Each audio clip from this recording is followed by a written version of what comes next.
अस्सलाम वालेकुम नाजरीन, मैं हूं एहतशाम कियानी। आप मेरा यूट्यूब चैनल देख रहे हैं। सुप्रीम कोर्ट और इस्लामाबाद हाई कोर्ट से तीन बड़ी और गैर मामूली खबरें आपके साथ शेयर करेंगे। जैसा कि आज सुबह ही मैंने अपने ट्विटर पे ये लिखा था कि इमरान खान और तहरीक इंसाफ के लिए आज का दिन अदालती महाज पर बहुत अहमियत का हामिल है, तो आज बड़ा रिलीफ मिला है तहरीक इंसाफ को और अल्टीमेटली इमरान खान को उसका फ़ायदा होगा। उस हवाले से आपको आगाह करेंगे। सुप्रीम कोर्ट ने एक बड़ा गैर मामूली फैसला दिया है और उसके बाद भी उसके आफ्टर इफेक्ट्स में जो है वो भी बड़ी डेवलपमेंट हुई है। आज की समात में क्या गैर मामूली रिमार्क्स आए, कोर्ट की क्या ऑब्जर्वेशंस आई और उन ऑब्जर्वेशंस का इम्पैक्ट क्या होगा, उस हवाले से भी आपको बताएंगे। इस्लामाबाद हाई कोर्ट में चौधरी परवेज इलाही को हाउस अरेस्ट में रखने से मुतालिक एक दरख्वास्त थी, उस दरख्वास्त पर भी कोर्ट ने एक बड़ा ऑर्डर कर दिया है। उस हवाले से भी आपको बताएंगे। सुप्रीम कोर्ट ने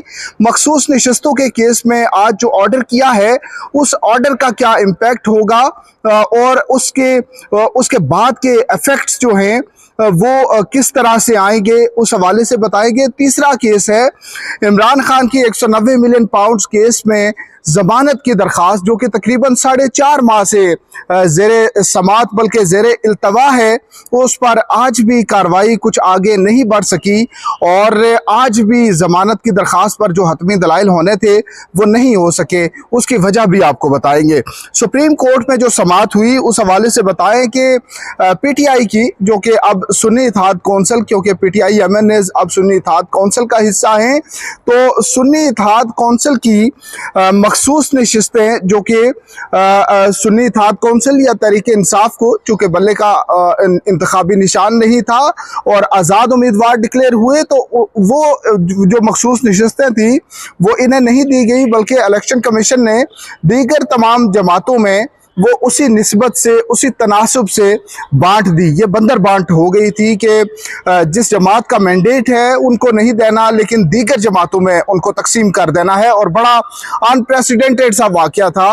उसके खिलाफ पेशावर हाई कोर्ट पे अपील दायर की गई थी। पेशावर हाई कोर्ट ने फैसला मुअत्तल किया, लेकिन प्रेशर, चूँकि बड़ा प्रेशर है, बड़ा इम्पैक्ट था इस फैसले का, पेशावर हाई कोर्ट ने अल्टीमेटली ये फैसला किया कि इलेक्शन कमीशन का फैसला ही दुरुस्त है और तहरीक इंसाफ को नशिस्तें नहीं मिलनी चाहिए, बल्कि जो दीगर जो जमातें हैं इलेक्शन कमीशन ने नशिस्तें उनमें तकसीम कर दी। तो आज सुप्रीम कोर्ट का 3 रुकनी बेंच, जिसमें जस्टिस मंसूर अली शाह सरबराही कर रहे थे, जस्टिस मोहम्मद अली मजहर और जस्टिस अतर मिनल्ला उस बेंच का हिस्सा थे, उस बेंच ने आज PTI की और सुन्नी इत्तेहाद कौंसिल की इस अपील पर समाअत की है और समाअत में बड़े अप्स एंड डाउन्स आए, लेकिन कोर्ट ने अल्टीमेटली जो इसका कंक्लूजन था आज की हद तक उस पर पहुंची है। वफाकी हुकूमत ने सबसे पहले, क्योंकि जब से ये बेंच बना है तो ये तासुर देने की कोशिश की जा रही है कि PTI के हक में जा रहा है और जजेस की राय जो है, चूँकि अब जजेस की जो आरा हैं वो बड़ी वाज़े हो चुकी हैं, तो इस बेंच के हवाले से भी स्पेकुलेशंस जारी थी। तो फेडरल गवर्नमेंट की तरफ से आज ये इस्तदा की गई कि इस केस पर लार्जर बेंच तश्कील दे दिया जाए। उस पर जस्टिस मंसूर अली शाह ने कहा कि मौजूदा केस आयन के आर्टिकल 185 के तहत हम सुन रहे हैं, ये आर्टिकल 184(3) के तहत केस नहीं है और इस पर पहले तो मेंटेनेबिलिटी पे फैसला होगा कि ये अपील काबिल समाअत भी है या नहीं है। अगर काबिल समाअत करार दे दी जाती है तो उसके बाद लार्जर बेंच की तश्कील का मामला देखेंगे। जो सुन्नी इत्तेहाद कौंसिल के वकील हैं एडवोकेट फैसल सिद्दीकी, उन्होंने दलाइल का आगाज़ किया, तो समाअत के दौरान जस्टिस अतर मिनल्ला के बड़े अहम रिमार्क्स आए। उन्होंने कहा कि अगर कोई सियासी जमात किसी वजह से इंतखाबी निशान नहीं ले सकी, वो इंतखाबी निशान जो कि सुप्रीम कोर्ट ने अल्टीमेटली डिसाइड किया था कि PTI को बल्ले का इंतखाबी निशान नहीं मिल सकता और वो उस इंतखाबी निशान के बगैर ही इलेक्शन लड़ेंगे, उसके कॉन्सिक्वेंसेस थे और नतीजे नतीजे के तौर पर तहरीक इंसाफ के कामयाब उम्मीदवार जो थे वो आज़ाद उम्मीदवार डिक्लेयर हुए। पीटीआई कहीं एग्जिस्ट नहीं करती थी उसके उस तरह से। तो जस्टिस अतर मीनाल्लाह ने यह पूछा कि अगर किसी सियासी जमात को किसी वजह से इंतखाबी निशान नहीं मिल सका तो क्या जमात के वोटर्स नुमाइंदगी के हक से महरूम हो जाएंगे, यह सवाल था। इसके बाद इस सवाल पे अभी जवाब चल रहा था तो मखसूस नशिस्तों के लिए आज़ाद उम्मीदवार जो खवातीन थी उन्होंने बेंच पर एतराज़ कर दिया और उन्होंने कहा कि ये आइन के आर्टिकल 51 की तशरीह का मुकदमा है। प्रैक्टिस एंड प्रोसीजर कानून के तहत केस 5 रुकनी बेंच से कम नहीं सुना जा सकता। तो इस पर सुप्रीम कोर्ट के बेंच ने ये एतराज़ भी मुस्तरद कर दिया और इस पर भी जस्टिस मंसूर अली शाह ने कहा कि ये तो अभी इब्तदाई स्टेज है और इस स्टेज पर 2 रुकनी बेंच भी समाअत कर सकता है। इसके बाद जस्टिस अतर मीनाल्लाह ने यह सवाल किया कि सियासी जमात को जीती हुई नशिस्तों के तनासुब से मखसूस नशिस्तें मिल सकती हैं, कानून में क्या लिखा है। जस्टिस मंसूर अली शाह ने पूछा कि बची हुई नशिस्तें उन्हीं सियासी जमातों में तकसीम की जाएंगी, यानी एक जमात का मैंडेट है तो उसको अगर नहीं मिलनी तो क्या दीगर जमातों में ये तकसीम हो जाएंगी। जस्टिस मंसूर अली शाह ने कहा कि हमें पब्लिक मैंडेट की हिफाजत करनी है और असल मसला पब्लिक के मैंडेट का है।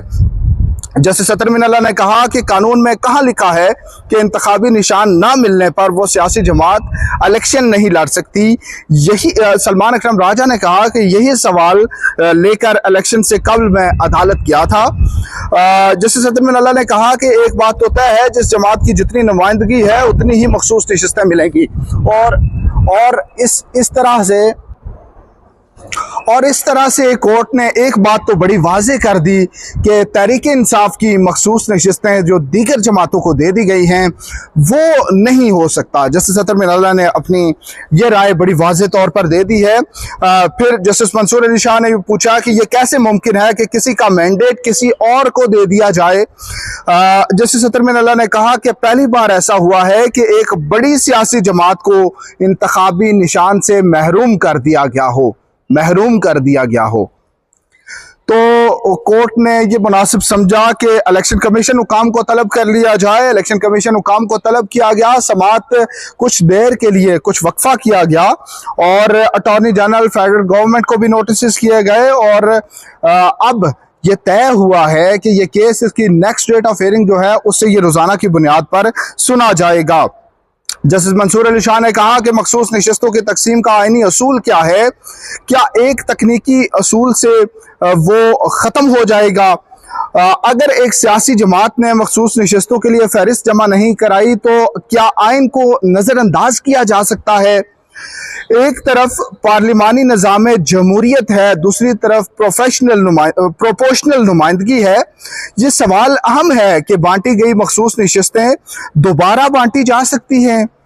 हमारे लिए कोई सियासी जमात मुतल्लका नहीं, अहम बात यह है कि सियासी जमात की पार्लियामेंट में नुमाइंदगी है या नहीं। इस केस को रोज़ाना की बुनियाद पर सुने गए। जस्टिस मंसूर अली शाह के रिमार्क्स हैं।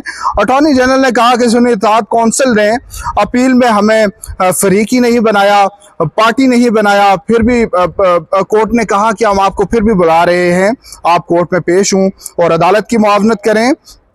जस्टिस मंसूर अली शाह ने यह सवाल पूछा कि मरकजी सवाल यह है कि 82 यानी 82 नशिस्तों पर आपके मुताबिक 23 मखसूस नशिस्तें बनती हैं, क्या ये 23 मखसूस नशिस्तें दोबारा बांटी जा सकती हैं? क्या कहीं आइन और कानून में ये चीज़ मौजूद है? जस्टिस मंसूर अली शाह ने फिर पूछा कि ये कहा कि केस सिर्फ मखसूस नशिस्तों की हद तक सुन रहे हैं और इलेक्शन कमीशन हुकाम वक्फे के बाद लाजमी तौर पर कोर्ट में मौजूद हूँ। फिर जब वक्फे के बाद दोबारा समाअत शुरू हुई तो जस्टिस मंसूर अली शाह ने कहा कि अटॉर्नी जनरल साहब इस केस में 2 अहम नुकात आपसे पूछ रहे हैं। फिर सलमान अकरम राजा से कहा कि आपको भी सुनते हैं। सवाल ये था कि सियासी जमातें अपने तनासब से नशिस्तें ले सकती हैं, मगर नशिस्तें दूसरे की जो हैं वो बाकी नशिस्तें जो हैं वो उन्हें कैसे मिल सकती हैं? क्या बची हुई नशिस्तें भी उन्हें दी जा सकती हैं? कानून में ऐसा कुछ है वो बता दें। अगर कानून में ऐसा कुछ नहीं तो ये आईनी स्कीम के खिलाफ है। क्या आपको ऐसा नहीं लगता? क्या इलेक्शन कमीशन ने आज खुद नोटिस के इख्तियार से बची हुई नशिस्तें दोबारा उन्हीं जमातों को नहीं दी? जस्टिस मोहम्मद अली मजहर का ये सवाल था। जस्टिस अतर मीनाल्लाह ने कहा कि जो काम डायरेक्ट नहीं किया जा सकता वो इनडायरेक्ट भी नहीं किया जा सकता। जस्टिस अतर मीनाल्लाह ने कहा कि एक सियासी जमात के मैंडेट को इनडायरेक्ट तरीके से नज़रअंदाज करना, क्या ये दुरुस्त अमल है?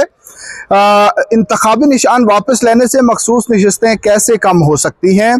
जस्टिस मंसूर अली शाह ने कहा कि हमने आईनी तनासब देखना है कि किसी जमात को नुमाइंदगी के हिसाब से नशिस्तें मिली हैं, मिलेंगी। अगर एक जमात को मखसूस नशिस्तें नहीं मिली तो वही नशिस्तें दूसरी जमात को कैसे मिल सकती हैं? ये अहम सवाल है।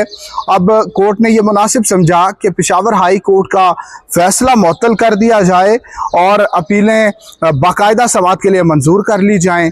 ये ऑर्डर कर दिया गया और उसकी नेक्स्ट डेट ऑफ हियरिंग 3 जून की रखी गई। 3 जून तक ये फैसला मुअत्तल रहेगा और इसका कॉन्सिक्वेंस ये है कि जो जिन मखसूस नशिस्तों पर ओहदेदारों ने हल्फ उठा लिए वो भी मुअत्तल रहेंगे और वो किसी वोटिंग प्रोसेस में हिस्सा नहीं ले सकेंगे, पार्लिमानी किसी कार्रवाई का वो हिस्सा नहीं बन सकते। अब इसके साथ ही सुप्रीम कोर्ट ने ये मामला लार्जर बेंच की तश्कील के लिए भी भेज दिया और साथ ही जस्टिस मंसूर अली शाह ने यह भी कहा कि 3 जून से रोज़ाना की बुनियाद पे इस केस की समाअत की जाएगी और हम रोज़ाना समाअत करके इसे जल्द अज जल्द निपटाना चाहते हैं। चौधरी परवेज़ इलाही की एहलिया ने इस्लामाबाद हाई कोर्ट में एक दरख्वास्त दायर की थी जिसमें इस्तदा ये थी कि परवेज़ इलाही को हाउस अरेस्ट कर दिया जाए क्योंकि उनकी तबीयत ठीक नहीं है। वो 78 साल हैं, बहुत सी बीमारियां हैं, तो उनका इस्लामाबाद या लाहौर के घर में उन्हें हाउस अरेस्ट कर दिया जाए। अदालत ने आज दरख्वास्त पर फैसला सुनाना है क्योंकि इससे पहले आर्ग्यूमेंट सुने जा चुके थे डिटेल में। तो आज कोर्ट ने ओपन कोर्ट में तो ये कहा कि आपकी दरख्वास्त अलाउ है, हम मंजूर कर रहे हैं और साथ ही 15 दिन में इस्लामाबाद के वफाकी वजारत दाखिला और इस्लामाबाद की ज़िला इंतज़ामिया को जो भी मुतल्लका है उसको 15 दिन में प्रोसेस मुकम्मल करने का हुक्म दिया। बाद में जो रिटन ऑर्डर आया उसमें ये थोड़ा सा इस तरह से मुख्तलिफ था कि कोर्ट ने अपने ऑर्डर में ये कहा कि 15 दिन में दरख्वास्तों पर फैसला करें। तो अब देखते हैं 15 रोज़ में दरख्वास्त पर क्या फैसला होता है, क्योंकि दरख्वास्त में तो बड़ी वाज़े ये इस्तदा है कि परवेज़ इलाही को हाउस अरेस्ट कर दिया जाए। तो एक तो ये डेवलपमेंट है, दूसरा ये है कि इमरान खान की 190 मिलियन पाउंड जो रेफरेंस में ज़मानत की दरख्वास्त है उस पर समाअत आज भी नहीं हो सकी। 2 रुकनी बेंच की कॉज लिस्ट मनसूख हो गई। चीफ जस्टिस आमिर फारूक और जस्टिस तारिक महमूद जहांगीरी ने समाअत करनी थी लेकिन आज समाअत नहीं हो सकी। अब नई तारीख आएगी तो उस पर यह समाअत के लिए दरख्वास्त मुकर्रर होगी। आज साइफर केस में इमरान खान और शाह महमूद कुरैशी की सजा कलअदम करार देने की अपीलों पर समाअत होनी है। FIA के प्रोसिक्यूटर आज दलाइल देंगे। स्पेशल प्रोसिक्यूटर हामिद अली शाह ने पहले कोर्ट से 4 समाअतों का वक्त लिया था। गुज़िश्ता समाअत पे जब 4 मुकम्मल हुई कोर्ट ने कहा कि बस कर दें, तो उन्होंने कहा कि मुझे तकरीबन 5 घंटे मज़ीद चाहिए, तो वो 5 घंटे भी 4 मज़ीद समाअतें ही बनते हैं क्योंकि घंटे से सवा घंटे तक की समाअत होती है। तो आप देखें 2 समाअतों में मुकम्मल करते हैं, 3 में या 4 में वो अपने दलाइल मुकम्मल करते हैं। उसके बाद ये केस अपने कंक्लूजन की तरफ जाएगा। उस मुतल्लिक भी समाअत के बाद आपको अपडेट करेंगे। अब तक के लिए इतना ही। हमारे साथ रहने का शुक्रिया। अल्लाह हाफिज़।